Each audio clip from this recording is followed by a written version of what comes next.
세상에 떠도는 기묘한 괴담들. 첫 번째 이야기, 을왕리의 여자친구와 갔다가 실제로 겪었던 실화괴담. 2012년 겨울이었습니다. 좀 암울했던 얘기지만 당시 저는 30살이었습니다. 30, 많다면 많은, 적다면 적은 나이에 뇌경색 판정을 받았습니다. 큰 병이 그때가 처음은 아니었습니다.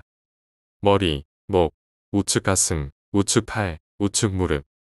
몸 부위를 주르르 나열하는 것 같지만 위 부위들은 제가 30살까지 살며 수술한 부위입니다. 죄다 오른쪽이죠. 이번에도 마찬가지로 우측 뇌에 문제가 생겼었습니다. 왜 이렇게 오른쪽이 문제인지 어린 시절에도 사고가 많았습니다. 당시 교회를 다니셨던 외할머니를 따라 농로를 따라 교회에 가곤 했는데 그 길에서 참 사고를 많이 당했어요. 어느 여름 오후였을 거예요. 땅거미가 깔리는 오후 늦은 시간에 교회에서 돌아오는 길이었는데 오토바이에 치였습니다. 당시 한 5살 정도 됐었을 겁니다. 몸이 유연해서 그랬는지는 몰라도 크게 다치지 않고 일어났고 그 다음 주에 교회 가는 길에 같은 오토바이에 또 치였습니다. 그럴 수도 있죠. 그럴 수도 있습니다. 그 다음 주에 또 치였습니다. 3주 연속. 그쯤 되니 저도 사람 새끼라고 학습효과가 있었는지 4주차에는 오토바이에 안 치이겠다고 길 가장자리로 걷다가 수로에 빠져 반 죽을 뻔하다가 할머니 손에 끌려 나왔습니다. 그런 연속 길의 위험을 벗어나 나이를 좀 더 먹고 나서는 계곡에서 물놀이하다 떨어진 바위에 맞아 무릎이 거꾸로 꺾였다던가 가만히 앉아 일하고 있다가 폐가 터진다던가 물에 빠져 죽을 뻔한 건 한두 번도 아니고 친구한테 맞아 죽을 뻔했던 일이야 조크로 가볍게 넘길 그런 인생을 살았습니다. 참 죽을 고비 많이 넘겼습니다만 이번엔 다르더라고요. 이제까지야 누가 도와줬는지 잘도 살아남았지만 이번엔 달랐습니다. 이번엔 저를 항상 지켜주던 살려주던 그분. 어쨌건 이번엔 저를 지켜주지 못할 거란 생각이 들더라고요. 30년 짧은 인생의 마지막을 준비하기 시작했습니다. 죽음을 준비하기 시작했습니다. 뇌경색 판정을 받고 제가 제일 처음 했던 일은 회사에 사표를 내는 것이었습니다. 나름 책임감 있던 직원이었던 저는 그 와중에 업무 인수인계를 했습니다. 이쯤 되면 사장님이 퇴직금이라도 빵빵히 챙겨줘야 하고 회사에 제 동상 하나 정도는 세워줘야 할 것 같다는 생각이 들 정도로 회사 업무에 펑크가 없게 열심히 인수인계를 했습니다. 회사 동료들에게는 이직을 한다고 둘러대고는 그렇게 저에게 남은 날들을 소중히 사용했습니다. 가장 걱정인 건 아이러니하게도 가족이 아닌 당시 제 여자친구였습니다. 불효인 거 압니다만 당시에는 그랬습니다. 여자친구가 혼자 남을 게 걱정되거나 내가 죽고 나서 다른 사람 만나는 게 걱정되는 게 아니고 쟤는 도대체 나 없으면 어떻게 하려고 저러나 할 정도로 해맑기만 한 아이라 걱정이 참 많이 됐었죠. 여자친구에게도 제 병에 대해 말을 못했습니다. 물론 제가 마지막을 준비 중이란 말도 하지 못했죠. 업무 인수인계가 슬슬 마무리될 무렵에 퇴근 시간에 저는 여자친구와 근처 커피숍에서 만났습니다. 여전히 칠렐레 팔렐레 해맞기만 하더군요. 한참을 앉아서 한심한 얼굴로 쳐다보고 있었습니다. 도대체 쟤는 뭘 믿고 저렇게 해맑은가 하는 생각을 하면서요. 그러다 헤어져서 집에 들어가서 가만히 앉아있는데 나 없으면 이제 얘 드라이브 시켜줄 사람도 없겠다는 생각이 들었습니다. 여자친구에게 전화해서 밤바다나 보러 가자고 불러내서 출발했죠. 밤 12시가 넘은 시간에요. 평소에도 간간히 들렸던 을왕리로 내비게이션을 찍고 출발했는데 묘하게도 차가 별로 없더라고요. 정신 나간 사이버 포뮬러들이 분명 있어야 되는 시간인데 쿵짝쿵짝하는 음악도 듣기 귀찮아 조용히 달렸습니다. 내비게이션이 평소와는 다른 경로로 찍어주는 느낌이었습니다. 원래 다니던 길이었는데 밤에 와서 어색한 건지 아예 다른 길로 가는 느낌이었습니다. 안개도 참 더럽게 많이 끼더라고요. 여자친구는 고개 푹 숙이고 옆에서 핸드폰만 만지고 있고 저도 좀 위험하다 싶어 속도를 많이 줄이고 가고 있었습니다. 왠지 덤프트럭 같은 게 안개 속에서 튀어나올 것 같고 데스티네이션이 생각나고 제일 무서웠던 건 어디서 나는지 모를 새를 가는 소리였습니다. 을왕리에 거의 다 와서는 길이 참 단조롭습니다. 쭉 직진만 하다가 길이 막히면 좌회전을 해서 또 쭉 가면 해수욕장에 도착하죠. 그 길 초입에 들어가니 안개도 거치고 좀 달릴만 하더라고요. 속도를 정상적으로 올리며 가고 있는데 아까 들었던 그 새 가는 소리가 또 들리는 겁니다. 차에 문제가 있나 걱정도 되지만 추워서 내리기도 귀찮고 그대로 달려 해수욕장 입구에 도착했습니다. 입구에 차를 주차시키고 걸어 들어가니 바다에도 안개가 잔뜩 끼어 있더라고요. 가는 날이 장날이라더니 여자친구가 가만히 서서 안개만 바라보고 있었습니다. 귀신 나오겠다 이러면서요. 참 해맑았죠. 여자친구요? 아니요. 제가요.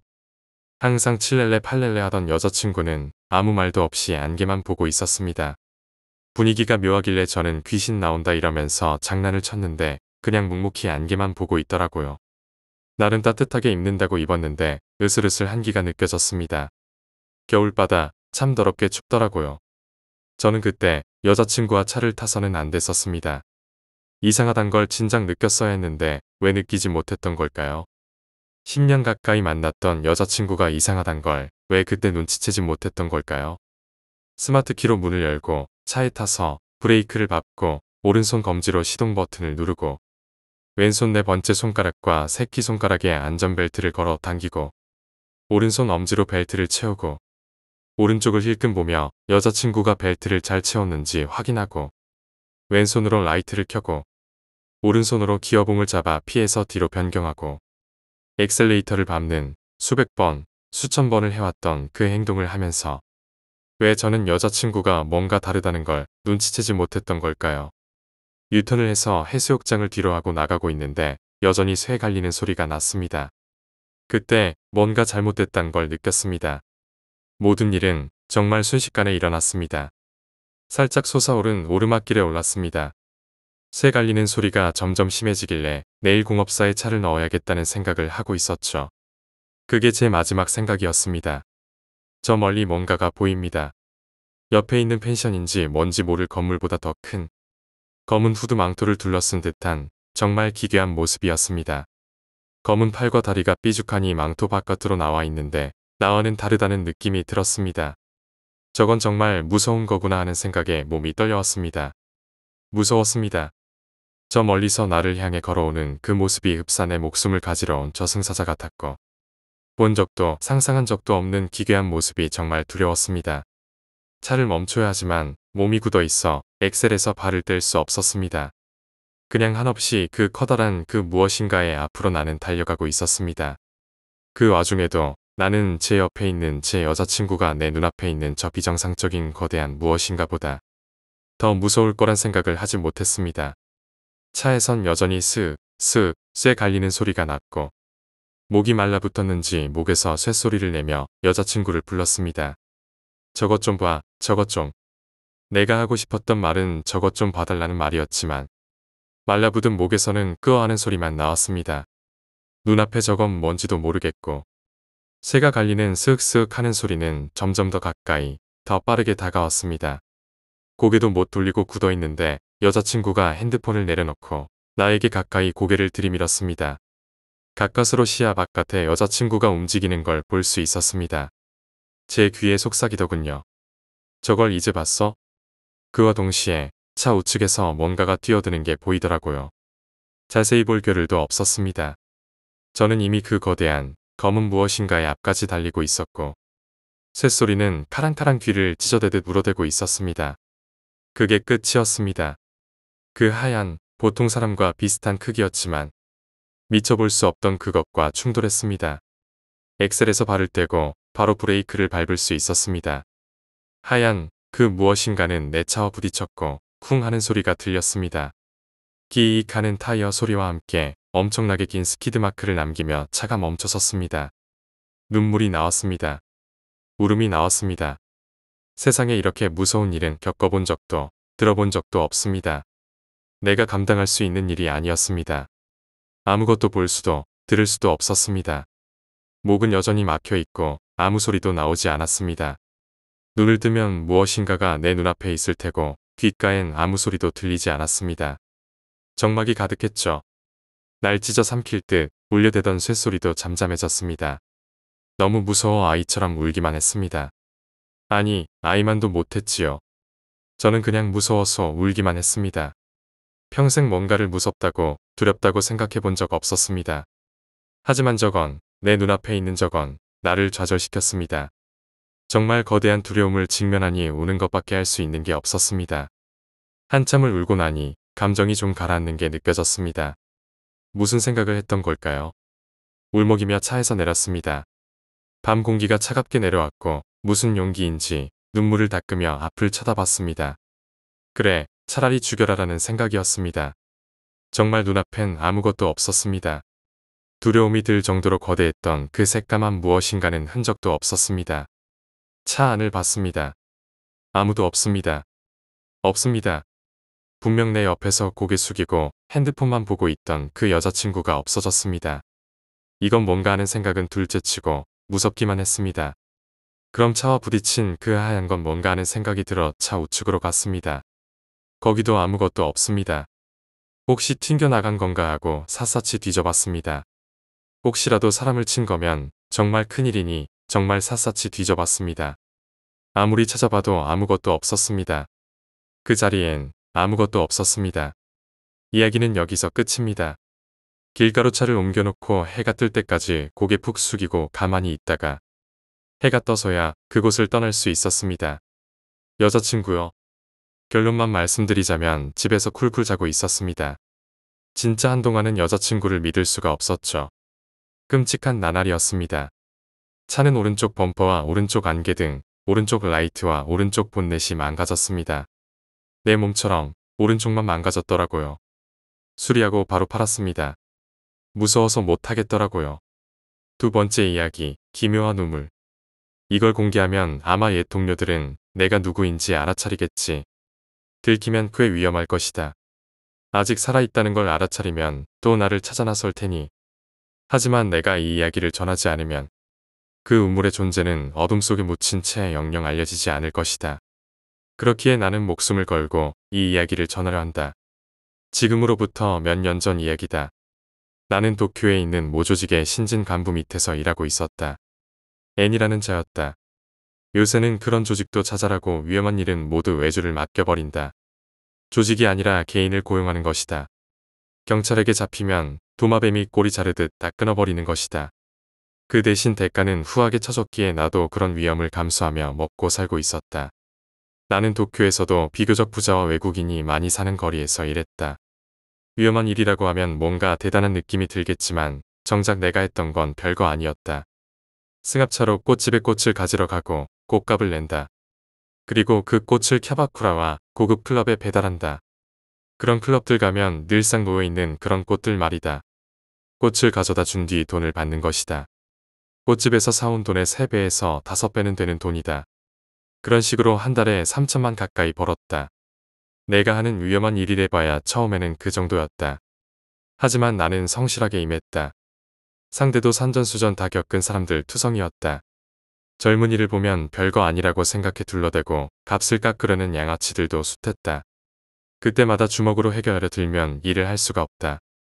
뭐 주먹부터 휘두르려는 놈들도 있지만 경찰 부를 일이 생기면 그대로 거래는 끝나게 된다. 조직에서도 미운털이 박히게 되는 거였다. 내 입장에서도 피 같은 돈을 날릴 수는 없는 거고 그렇기에 그럴 때마다 나는 끈질기게 달라붙어 설득했다. 설득하면서도 중요한 곳은 결코 양보하지 않았다. 일엔도 깎지 않고 조건 하나 내주지 않았다. 뭐 어쨌든 그렇게 일 처리를 꽤 잘 해냈다는 것이다. 그러는 사이 N의 동생 격인 S와 그리고 K라는 사람에게 상당히 신뢰받게 되었다. 그래서 종종 꽃배달용 승합차를 몰고 한밤중에 불려가는 일이 생기게 되었다. 차에는 아마 드럼통이나 골판지 상자 같은 걸 넣는 듯했다. 짐을 실을 때는 나는 운전석에만 있었고 어차피 뒤쪽은 가려져 있어서 보이지도 않았다. 결국 내가 하는 일이라곤 벤츠 뒤를 따라 운전하는 것뿐. 짐을 내리면 또 한동안 기다린 뒤 벤츠를 따라 돌아온다. 그리곤 돈을 받는데 뭘 옮겼는지는 지금도 모른다. 하지만 고작 한 번 일한 대가로 꽃배달 한 달치 돈을 받았다. 어느 날 밤 나는 또 K의 호출을 받고 나왔다. 도착해보니 평소와는 면면이 달랐다. 평소에는 S랑 K 그리고 젊은 부하들이 있기 마련이었다. 하지만 그날은 간부인 N이 있었고 S랑 K까지 셋뿐이었다. 3명 모두 이상하게 긴장하고 있어서 뭔가 확실히 이상한 분위기였다. 내가 도착했음에도 시동 끄고 기다리고 있어라고만 말할 뿐. 자기들끼리 중얼중얼 무언가 말을 나눌 뿐이었다. 이대로 돌려보내. 저 녀석은 괜찮습니다.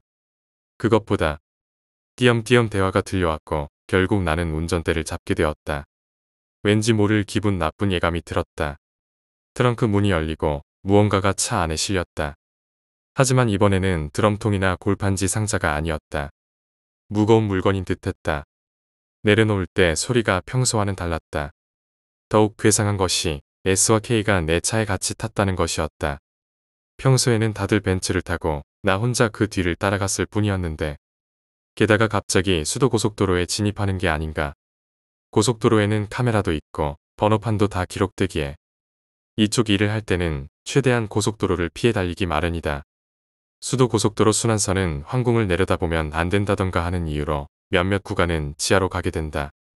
부끄럽지만 나는 길치다. 운전은 잘하지만 방향 감각도 없고 길도 잘 기억하지 못한다. 그렇기에 확실하지는 않지만 아마 순환선을 2바퀴 정도 돌았던 것 같다. 주변에 차가 하나도 없을 무렵 갑자기 애니 타고 가던 벤츠가 비상 깜빡이를 켰다. 그제까지 아무 말이 없던 S와 K였지만 그걸 보고 S가 입을 열었다. 오른쪽 차선으로 들어가서 멈춰서 그 말대로 했다. 거기가 합류 지점이었다. 저기 섬처럼 생긴 곳에다 후진으로 차를 대. 그대로 하고 전조등을 껐다. 양쪽 기둥을 사이에 두고 있는 곳이라 평범하게 지나가는 차는 뒤를 돌아봐도 좀채 찾을 수 없는 위치였다. 설령 찾아내더라도 가까이 하지 않는 게 좋겠지만 애니탄 벤츠는 그대로 가버렸다. S와 K는 둘이서 짐을 내렸다. 그리고 나도 나오라고 불렀다. 기분 나쁜 예감이 또 나를 덮쳤다. 이제까지 운전석 밖으로 나를 부른 적은 없었으니까. S와 K가 둘이서 메고 있는 비닐봉투가 눈에 들어왔다. 영화에서 종종 나오곤 하는 시체 봉투처럼 새까맸다. 이미 내용물이 사람일 거라는 생각만 들었다.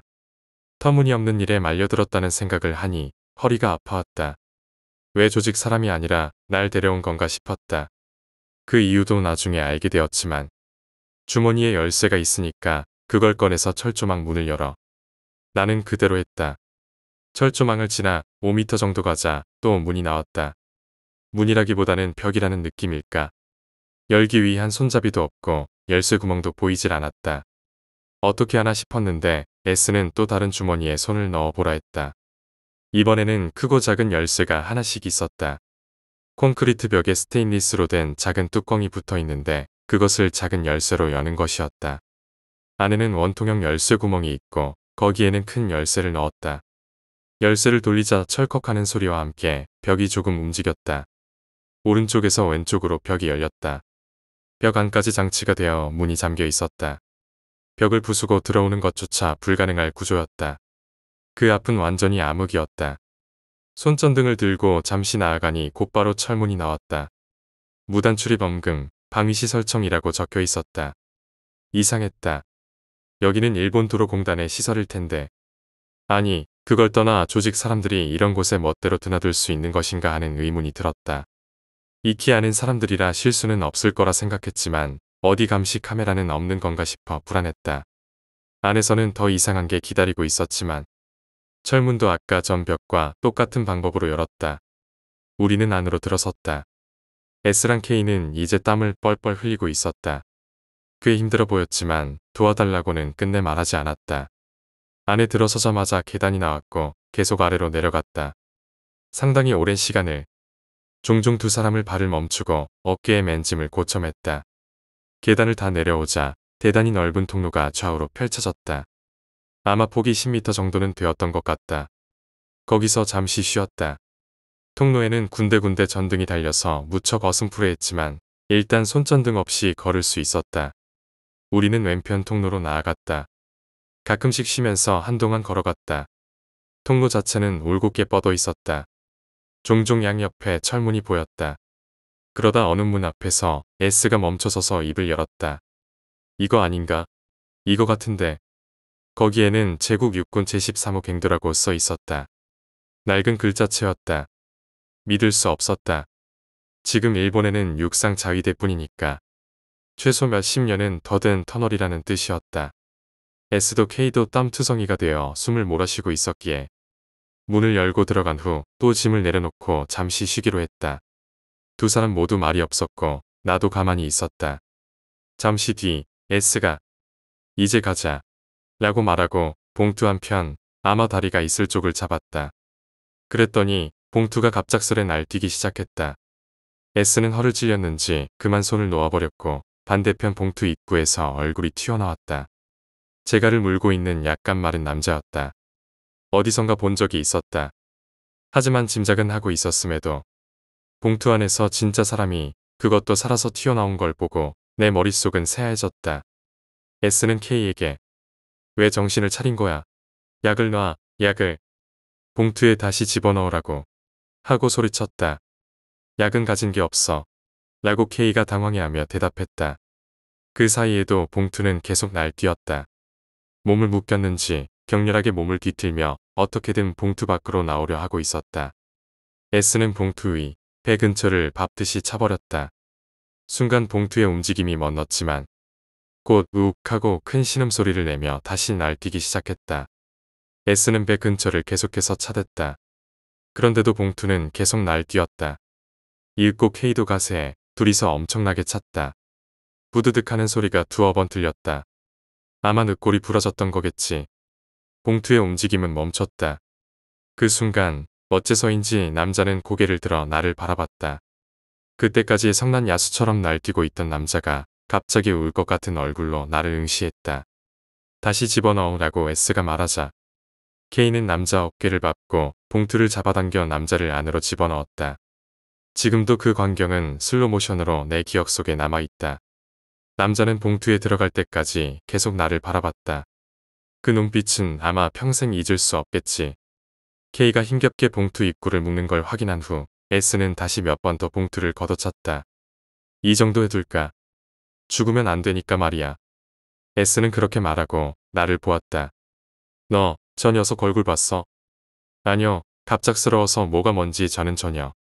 나는 그렇게 대답하는 게 고작이었다. 사실 어디선가 본 것 같다는 생각을 하고 있었지만 누구인지는 기억나지 않았다. S와 K는 다시 움직이지 않게 된 봉투를 메었다. 달라진 것은 나도 가운데에서 함께 들게 됐다는 것. 이제 내용물을 알아버렸으니 나 또한 운명 공동체가 된 셈이었다. 그리고 그 13호 갱도라는 곳을 계속 걸었다. 지금까지 걸어온 넓은 통로와는 달리 폭이 3m 정도의 좁은 통로였다. 오른편은 계속 벽이었지만 왼쪽에는 종종 아래로 내려가는 계단이 있었다. 폭 1m 약간 더 될 정도의 계단을 조금 내려가니 문이 있었다. 몇 번째인지는 모르겠지만 S는 어느 문 앞에서 멈춰라고 말했다. 거기에는 또 제국 육군 제126호 우물이라고 써 있었다. 우리는 S의 말을 따라 안으로 들어섰다. 안은 상당히 넓은 방이었다. 초등학교 교실 정도 크기일까. 그 한가운데에 확실히 우물이 있었다. 하지만 뚜껑이 닫혀 있었다. 무거워 보이는 철제 뚜껑이. 가장자리에는 쇠사슬이 달려 있었고 그게 천장에 있는 도르래에 연결되어 있었다. 도르래에 달려있는 또 다른 쇠사슬을 당기자 뚜껑에 붙은 쇠사슬이 서서히 감기고 뚜껑이 열렸다. 나는 명령대로 계속 쇠사슬을 잡아당겨 뚜껑을 열었다. 완전히 뚜껑이 열리자 두 사람은 봉투를 들어 올렸다. 이미 무슨 짓을 할지는 짐작하고 있었다. 이 깊은 땅속 아무도 오지 않을 우물에 내던져버리면 두 번 다시 나오지 못하겠지. 하지만 딱 하나 알 수 없는 게 있었다. 어째서 산채로 던져야만 하는 걸까? 두 사람은 봉투를 우물 안에 집어던졌다.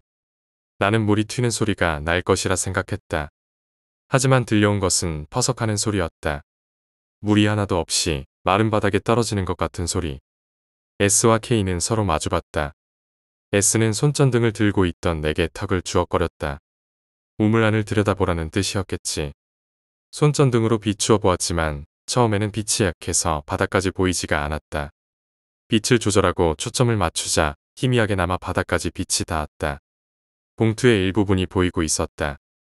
우물은 역시 마른 듯 물은 거의 없었다. 내가 비추고 있는 사이 손이 나타났다. 새하얀 손이. 그뿐 아니라 털 하나 없는 데다 새하얀 머리도. 방금 전 봉투에 담겨있던 사람은 대머리가 아니었다. 뭔가 싶어 멍하니 바라보고 있는데 또 머리가 나타났다. 두 명이나. 나는 더 혼란스러워져 그저 바라보고 있었다. 그 순간 그 머리는 고개를 들어 우리를 바라봤다. 눈이 없다. 눈구멍이 텅 비어 있는 게 아니라 콧구멍처럼 그저 작은 구멍이 뚫려 있을 뿐이었다. 이해할 수 없는 상황 앞에 우리들은 모두 굳어버렸다. 게다가 두 명뿐이 아니라 그 녀석들 주변에서도 무언가 꿈틀거리는 기색이 느껴졌다. 뭐지, 저게? 사람인가? 왜 우물 안에 있지? 저기서 뭘 하고 있는 거지? 그때 갑자기 문이 열리고 사람이 들어왔다. 나는 놀라 손전등을 떨어뜨리고 일어섰다. S와 K도 마찬가지였다. 들어온 것은 N이었다. N은 우리를 보고 의아한 얼굴을 했다. 벌써 다 끝냈냐? S는 한동안 멍하니 있었지만 곧 대답했다. 끝냈습니다. N은 우리의 상태를 보고 우리가 우물 안을 봤다는 걸 알아차린 듯 했다.